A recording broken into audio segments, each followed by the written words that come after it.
Isa na naman pong sospek sa pamamaslang sa alkalde ng Macunacon, Isabela, na aresto sa Quezon City kagabi. Ayon sa mga otoridad, posibleng ito raw po makapagturo sa utak ng krimen. Hindi na nagbigay ng payag ang sospek at hindi na rin po pumayag ang mga pulis na kunin ang kanyang panig. Nakatutok si Micaela Papa.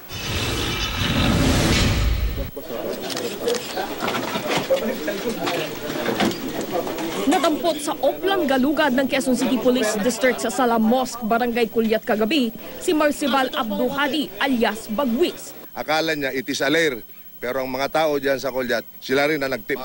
Nakuha sa kanya ang isang 9mm machine pistol, 2 magasin nito at isang magasin ng hinihinalang 25 caliber na baril. Tulad ng naunang nakuhang baril na sinasabing backup gun sa pagpatay kay Domingo, ang kalibre 25. Nakuha rin sa kanya ang 2 granada, ilang sachet ng hinihinalang shabu, meron ding hinihinalang cocaine at mga drug paraphernalia.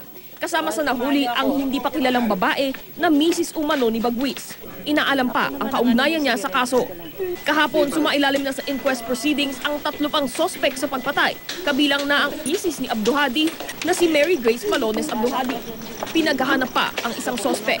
Malaking tulong daw ang paghuli kay Bagwis sa paglutas ng kaso dahil siya raw ang nakakausap at posibleng makapagsuturo sa mastermind.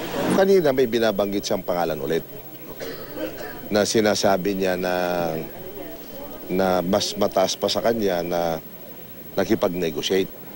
With our evidence, with all the witnesses, matibay na yung kaso natin. Micaela Papa, nakatutok, 24 oras.